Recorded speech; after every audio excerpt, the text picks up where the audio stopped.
Bien, ahora los dejo invitados a una interesantísima entrevista que realizamos al Premio Nacional de Historia Gabriel Salazar Vergara, quien nos otorgó información clave para comprender cuál es la relevancia de la Convención Constitucional, entre otras cosas.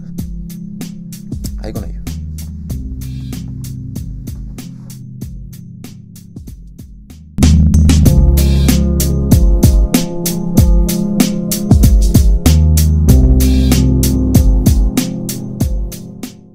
¿Cómo está, estimado profesor? Es un honor contar con su presencia en este humilde espacio de entrevista. ¿Cómo está? Bueno, bien, en la medida de lo posible. Todavía bien, habría que decir. ¿Está bien la salud? Sí, felizmente. Excelente, me alegra escucharlo.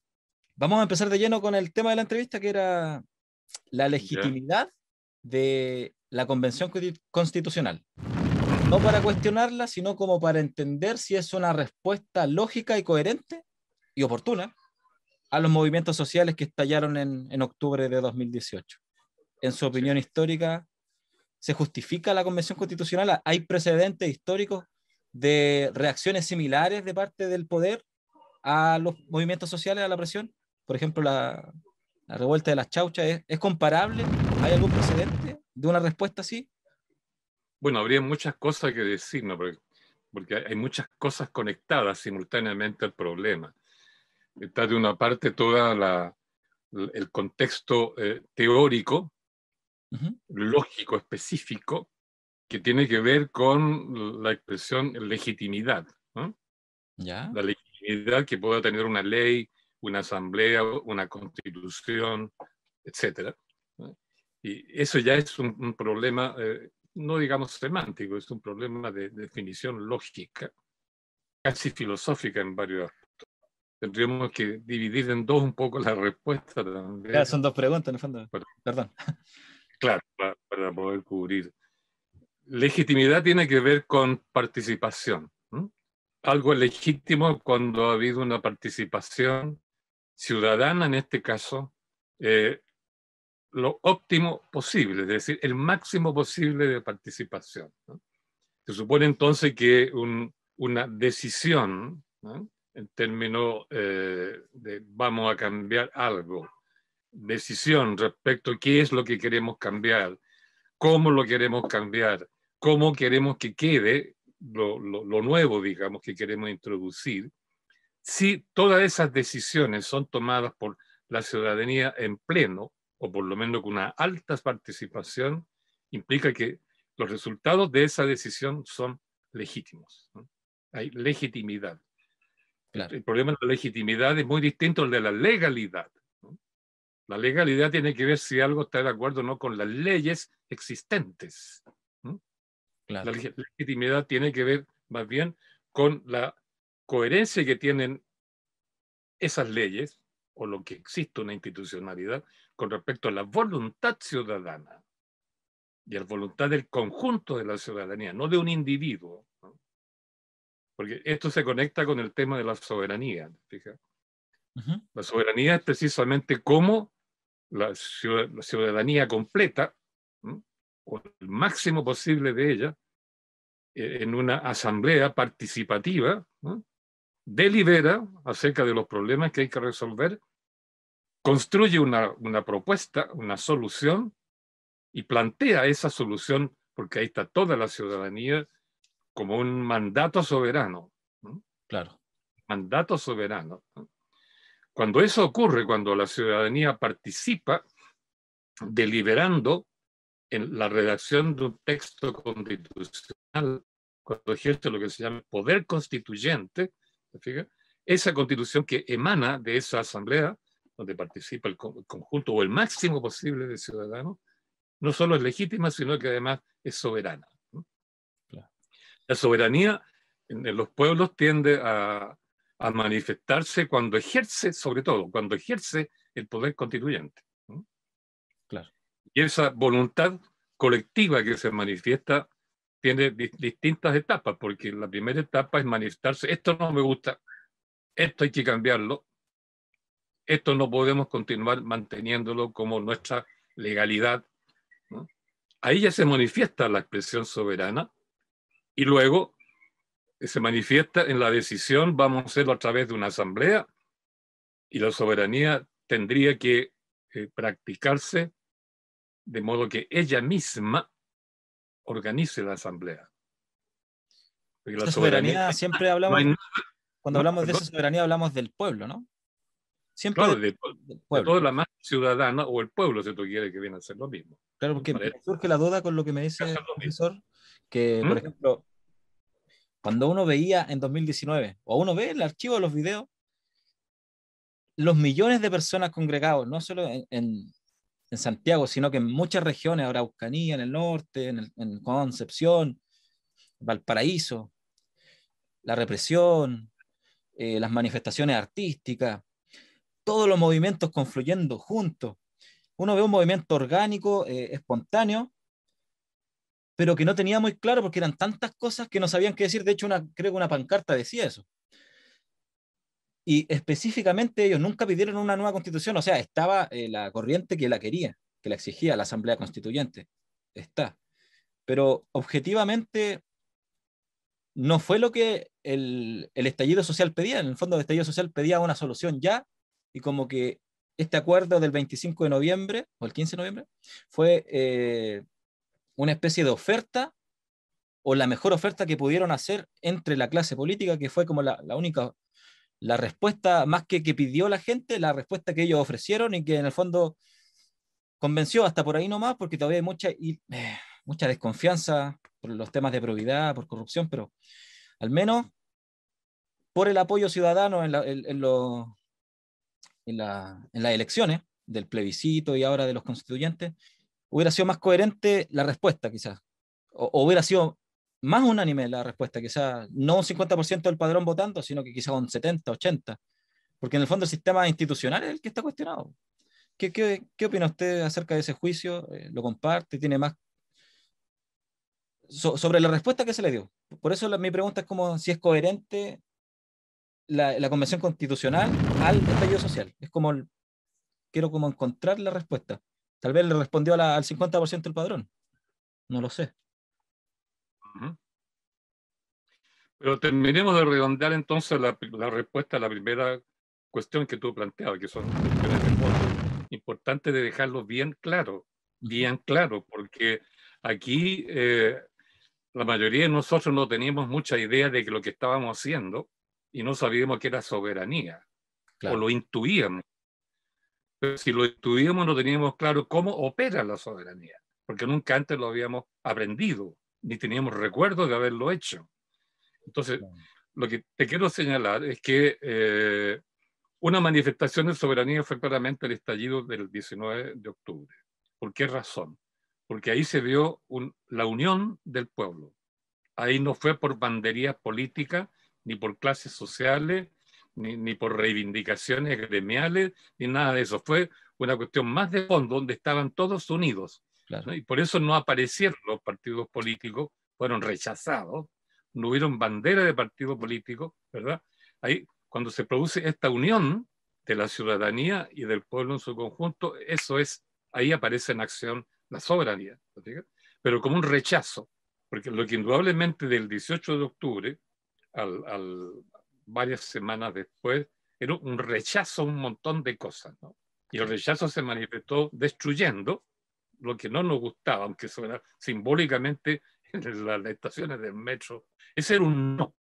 Esto es lo que no queremos, ¿no? Pero el paso siguiente era que eso se manifestara como una voluntad propositiva. ¿Qué queremos? ¿Qué vamos a hacer? ¿No?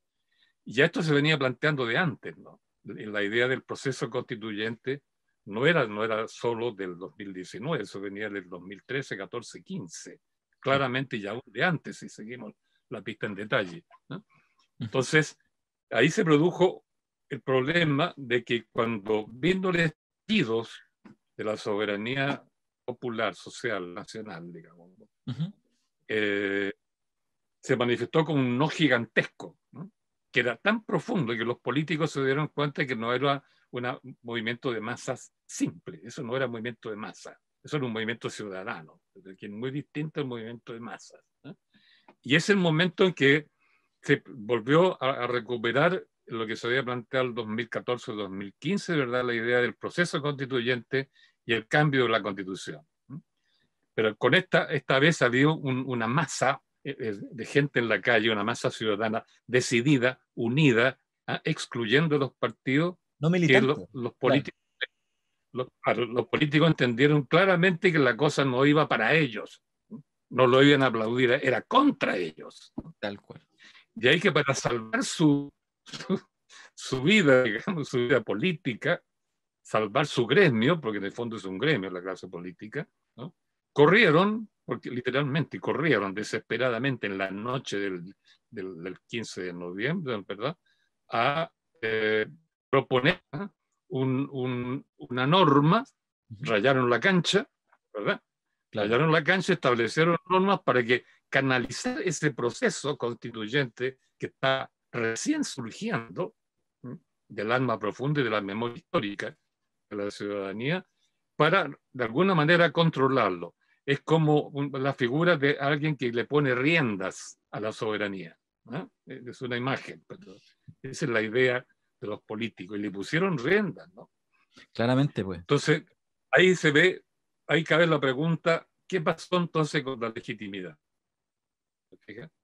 Cuando la legitimidad se estaba manifestando, ¿no?, progresivamente en las calles y en el pensamiento, vienen los políticos y conforme las leyes, la Constitución, incluso violando la Constitución, porque la Constitución no dice nada, que los políticos tienen que regular cómo funciona un proceso constituyente, ¿no? Por eso tuvieron que modificar, reformar la Constitución para poder hacer valer su propuesta, su rayado de cancha, ¿no? Claro. Entonces, en ese momento, la legitimidad, creo yo, comenzó a perderse, y es porque entró ahí a tallar prepotentemente la representatividad, no la legitimidad, ¿no? Claro. Y ahí se produce una especie de acuerdo tácito, una transacción tácita. Fue un tira y afloja. Recuerda que estaban cancelando el alza del metro como primera medida para calmar un poco las aguas, y así hasta que llegaron a la oferta del 15 de noviembre. Sí, no, por eso, claro, se dieron cuenta de la envergadura, que no era un movimiento más común y corriente de reivindicaciones de las masas que quiera. Por eso actuaron de esa manera. Pero al actuar de esa manera, y al aceptar, este es lo complicado, al aceptar el movimiento ciudadano esa propuesta de los políticos, la legitimidad entonces, que estaba desenvolviéndose libremente en ese momento, quedó enredada en la propuesta de los políticos, en una transacción que comprometió a un margen importante de su soberanía. Por eso la Convención Constitucional, que tú te fijas un poco, cuando la soberanía se desarrolla, el derecho queda en suspenso. Y la soberanía es un poder muy superior al derecho. Claro. Es superior al derecho, ¿no? Porque es la fuente soberana que dice el derecho, no más este derecho, yo voy a proponer otro derecho. ¿Te fijas? Entonces, claro, cuando la soberanía entra en acción, el derecho entra en recesión, ¿no? Queda en paréntesis, por así claro, decirlo. La soberanía se refiere más a la naturaleza y quizás las leyes más a las normas. La soberanía es historia, maestro. ¿Mm? Es la voluntad colectiva del pueblo de querer cambiar algo por sí mismo. ¿Te fijas? Entonces, va a ser historia, es historicidad. Historicidad. El derecho simplemente es repetición de una ley que ya es escrita. ¿No?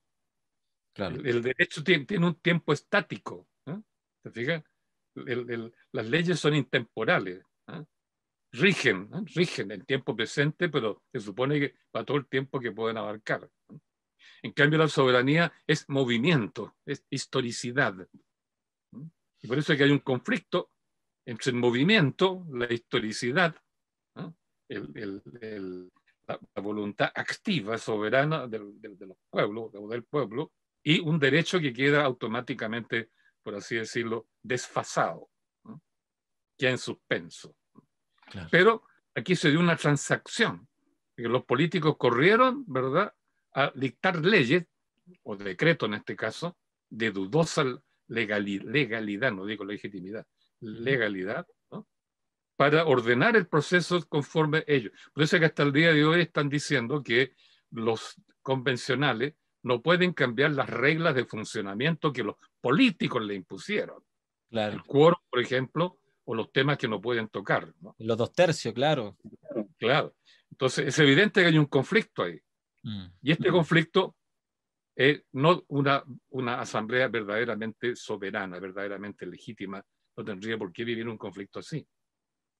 Porque la propia asamblea soberana se da a sí misma las normas de funcionamiento. Claro, por algo es Se da soberano. a sí mismo, claro, se da a sí mismo los plazos en que va a hacer su trabajo, ¿no? Y en ese caso, hay que preguntarse qué debe hacer el poder constituido en ese caso. Y ahí, claro, lo lógico es que se quede en paréntesis, ¿no?, y deje a la soberanía popular hacer, ¿no?, hacer y construir libremente, no interviniendo, no interviniendo. En la historia de Chile, las dos veces que se han vivido procesos similares, uno entre 1822 y 1828, otro entre 1907 y 1925. En los dos casos, y particularmente en el primero, la ciudadanía simplemente derribó al gobierno de turno, la dictadura de O'Higgins.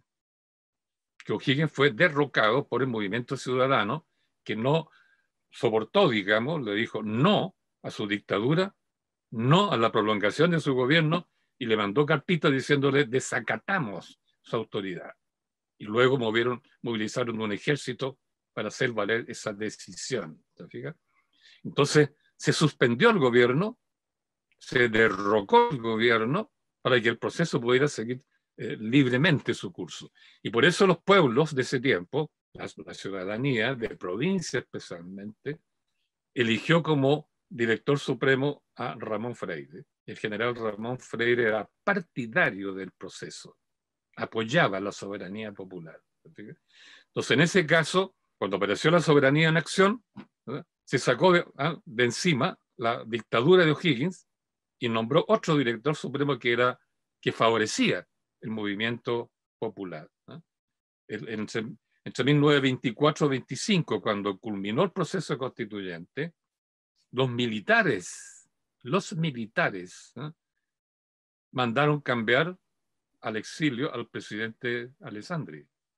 Cerraron el Congreso Nacional y mandaron a los políticos a su casa.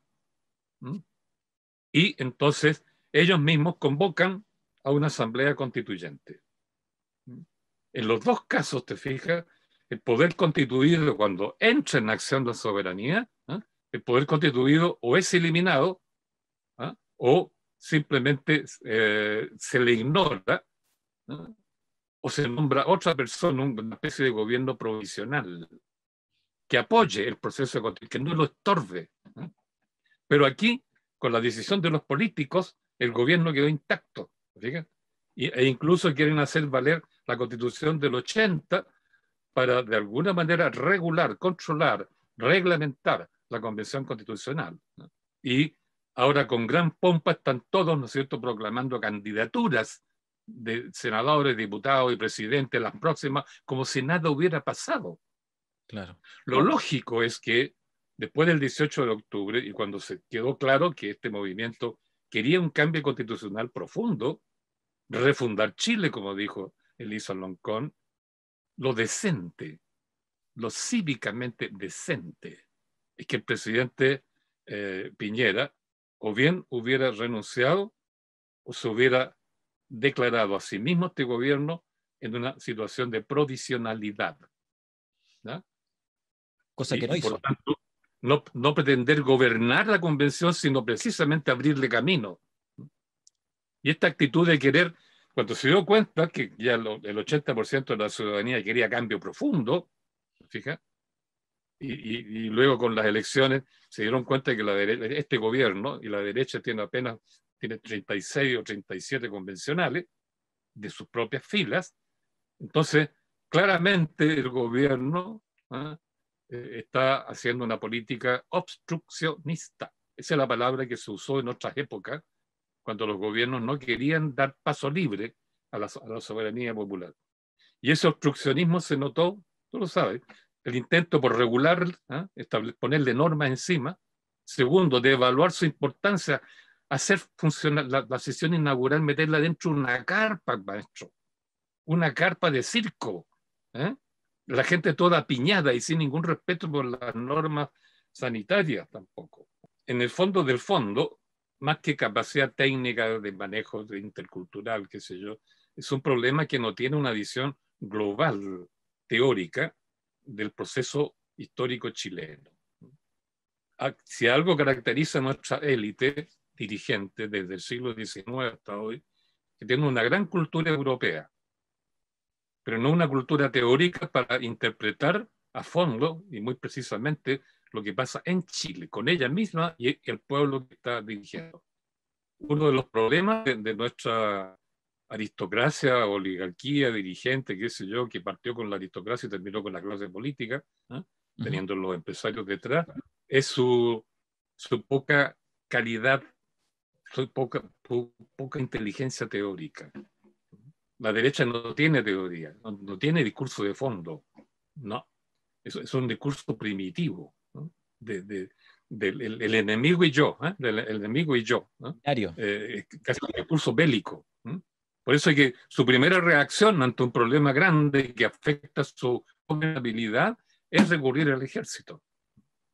Así es, la historia es clarísima, no podemos dar detalles aquí, pero es clarísimo.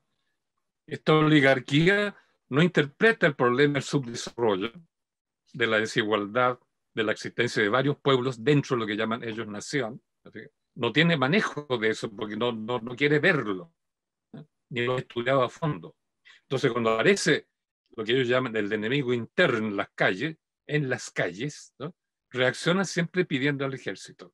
De ahí las masacres, las 6 guerras civiles del siglo XIX y las 23 masacres del siglo XX, sin contar a Pinochet. Eso explica eso. Entonces, no se maneja en la cosa teórica, conceptual, de alto nivel para dirigir un país, ¿no? De ahí que la necesidad del ejército es fundamental. Y por eso que es interesante estudiar también lo que pasa con el ejército. Porque si salió a la calle, no masacró, o lo hizo muy poquito. Y luego de octubre a noviembre, posteriormente no ha querido salir a la calle. La quisieron llevar a la Araucanía, ¿no es cierto?, junto con el Cuerpo Carabinero y la PDI. Se negó. Y una y otra vez ha dicho públicamente el general en jefe, ¿no?, que el ejército no está hecho, ni está capacitado, ni quiere ser un factor del orden público. No es su tarea el orden público. Claro. O sea, no es su tarea hacer, de verdad, funciones policiales, ¿no?, y policial represivas. Eso ya lo hicieron, ¿no?, y quedaron muy desprestigiados por eso, tanto en el siglo XIX como en el siglo XX con Pinochet. Entonces, no lo están haciendo. Y eso genera un problema mayúsculo para este gobierno y la derecha, porque no le queda otra que enfrentar a la Convención Constitucional tal como ahora está constituida y dirigida, y no pudiendo reprimirla con el ejército, entonces tiene que obstruir su desarrollo. Claro, obstruccionismo. Eso, claro, saboteo, obstruccionismo, qué sé yo, etcétera, etcétera. Porque está en minoría. Incluso yo creí que no iba a ocurrir eso, pero ocurrió, ¿no es cierto?, que está en minoría dentro de la convención. Claro. Las elecciones las elecciones del presidente y vicepresidente de la convención lo dejó clarísimo. Esos 36 votos dan lástima, ¿no?, claro, frente a los 90, 80, qué sé yo, que consiguen fácilmente los opositores, digamos. El problema de fondo, sin embargo, para esta convención es que cuando se discutan justamente los problemas de fondo, ¿verdad?, la derecha se va a defender, pero desesperadamente. Porque cuando se plantea el tema, por ejemplo, de los tratados internacionales de comercio, ¿ya?, cuando se plantea el tema del agua, cuando se plantea el tema, qué sé yo, del rol mismo del ejército, la derecha se va a defender desesperadamente y tiene casi un tercio, va a depender de qué apoyo le den en ese caso los convencionales de los partidos políticos, del Partido Socialista, del Partido Demócrata Cristiano, del PPD, hasta el Partido Comunista, porque esos son políticos, ¿no? Serán comunistas, pero son políticos, clase política, eso es un hecho absolutamente real. Entonces, cuando la clase política se siente afectada como clase gremialmente, se defiende unida. Justamente la decisión del 15 de noviembre fueron todos, ¿verdad? Todos. El Partido Comunista no participó, pero de hecho después se sumó a esa decisión. Se sumó cuando ya agregaron los escaños y a la... Claro, exactamente. Entonces, cuando se plantean esos problemas de fondo, ahí se va a plantear otra vez el tema de los 2 tercios. Y por supuesto, la lista del pueblo y las otras listas parecidas a la del pueblo van a querer justamente hacer valer simplemente mayoría simple para resolver estos problemas gigantescos que arrastra Chile desde hace 4 siglos, varios de ellos, ¿no? Y la derecha no va a querer por ningún motivo, y ahí se va a producir un conflicto, maestro, que no se va a poder dialogar, ni conversar, ni llegar a acuerdo, un conflicto insoluble. ¿Usted cree que puede llegarse a una eventual intervención militar si no les gusta el resultado de esta convención a los... Eso es lo que quisiera, sin lugar a dudas, lo que quisiera la derecha chilena y probablemente Estados Unidos. Por eso hay que estudiar profundamente qué está pasando con los militares. Porque lo que han hecho en este periodo es extraordinariamente significativo. No nos han masacrado, maestro. Tuvieron razones importantes para hacerlo. No lo hicieron. Lo que dijo el general Iturriaga, yo no estoy en guerra no estoy en guerra con mi pueblo, claro, o con el resto de los compatriotas. Eso es una cuestión fundamental. Entonces, por eso es que hay que pensar profundamente 2 cosas, creo yo. Uno, el rol que puede jugar el ejército, y para eso tenemos como ciudadanos que desarrollar una política hacia el ejército, nuestra, porque la política es el ejército que está establecida en las constituciones políticas legítimas que hemos tenido. Esa política no la dictó el pueblo, la dictaron los vencedores en la batalla, en la guerra. ¿Ah? Entonces, esta vez tiene que haber una política popular hacia el ejército y hay que construirla. Los convencionales no van a tener tiempo de construirla. Y esa es tarea nuestra de lo que estamos fuera. Claro, los temas se toman 2 semanas, 1 mes a veces. Claro, porque la soberanía está fundamentalmente en las comunas y en la calle, podríamos decir. No está masivamente dentro de la convención. Entonces, el grueso del trabajo realmente constituyente, en un sentido puro y soberano, tiene que hacerse desde fuera. Claro. Desde fuera de la convención hacia adentro de la convención. Y si eso no resulta, bueno, ahí hay que tomar una decisión fundamental. ¿Cómo cuál? Saber qué va a hacer el ejército, y si el ejército no va a hacer nada, va a continuar ahí de su statu quo, entonces tiene que actuar de nuevo el pueblo y producir otro 18 de octubre, pero ya no para protestar, sino para disolver esta convención y llamar a otra que realmente sea legítima. El primer libro que leí de usted era Ser hijo guacho de la historia del siglo XIX. Un libro que me ha marcado, que es un libro no muy largo, que de hecho lo pueden comprar por ahí. No sé si original o recomienda no comprar, o recomienda comprarlo pirateado, como sea. El punto es que la información es muy valiosa y te ayuda a tener perspectiva de entorno y no solo ombliguismo. Y eso ayuda mucho. Así que muchas gracias, señor Gabriel Salazar, Premio Nacional de Historia. Esperemos estar en contacto en alguna futura reunión. Que esté muy bien. Y ya nos veremos por ahí en la acción. Eso espero. Muchas gracias. Chao, chao. Chao, chao.